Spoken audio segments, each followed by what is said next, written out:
Сегодняшнее видео о цветах, с которыми у вас никогда не возникнет проблем по выращиванию. С этими растениями справятся даже неопытные садоводы. Их достоинство– это простота ухода, декоративный вид и продолжительное цветение. Основная забота будет заключаться в поливе, особенно в засушливый жаркий период. Хотя некоторые из этих цветов способны расти даже без своевременного полива. Они отлично подходят для создания ленивых цветников, а также садоводам, посещающим свой сад только на выходные.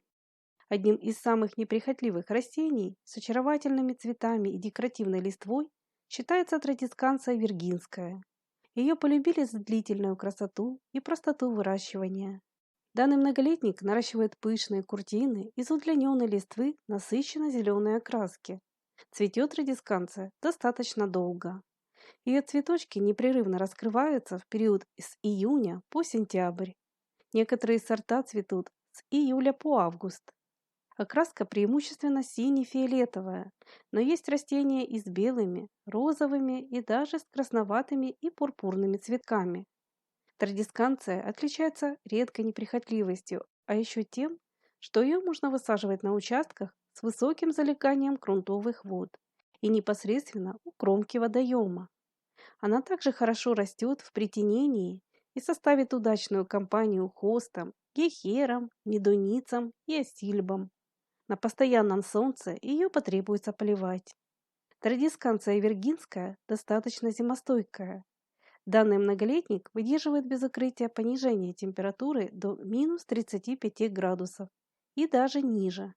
В садах с суровыми и бесснежными зимами основания растений поздней осенью можно замульчировать. Размножить радисканцию также очень легко. Самый простой способ– это деление корневища. Еще и размножают семенами и черенкованием. Одной из самых любимых садоводами и простых в уходе цветочных культур, которая будет без проблем расти на постоянном солнце, это эшольция. У этого цветка есть второе название– калифорнийский мак, так как родом он из Северной Америки. Эшольция отличается своей высокой засухоустойчивостью, яркими цветами и ажурной сизо-зеленой листвой. К тому же цветет она не только привлекательно, но и очень долго. Первые цветы распускаются уже в начале лета, а последние отцветают с приходом осенних морозов. Мелкорассеченная сизая листва эшольции добавит цветникам легкость, ажурность и прохладу. Посадки эшольции могут стать ненавязчивым фоном для других более низких цветочных культур.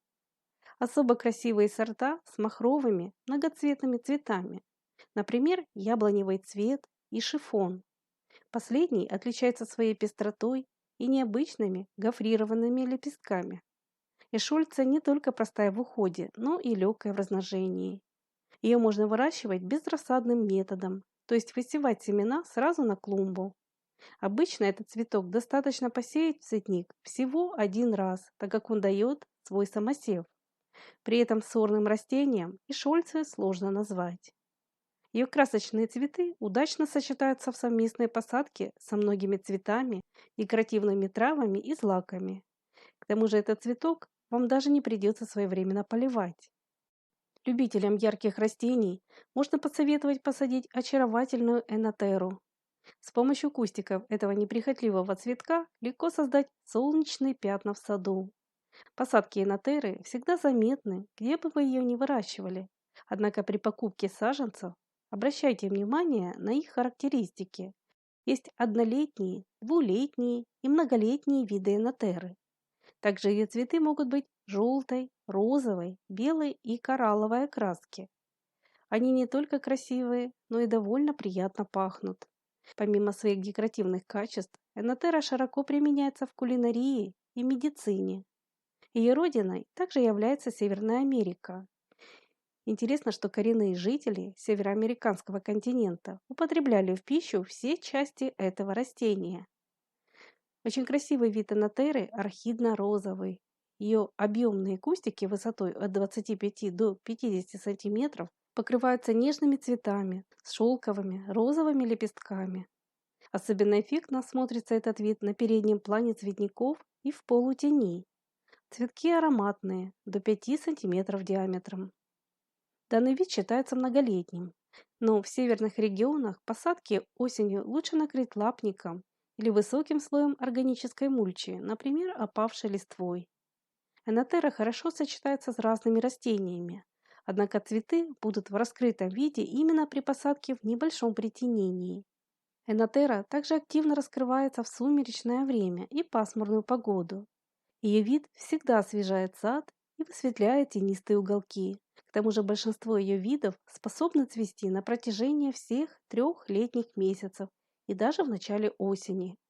Энотера совершенно не капризная к почвам и поливам, хотя предпочитает питательный рыхлый грунт и не выносит застой влаги.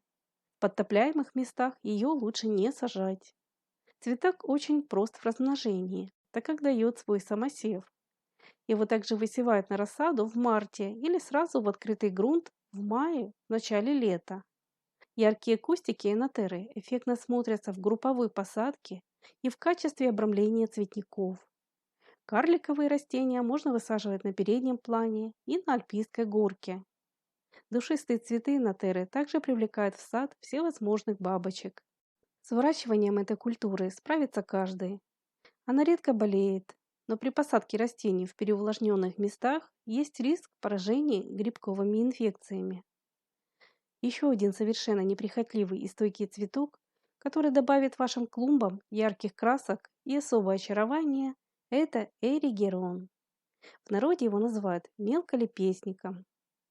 Растение относится к семейству астровые и идеально подходит для оформления бордюров, переднего плана клумб и создания цветников длительного цветения. В роду эригерона насчитывается около 350 разновидностей. Мелколепестник не только декоративный своими разноцветными ромашками, но и не потребует от вас особого внимания. Его не нужно укрывать на зиму.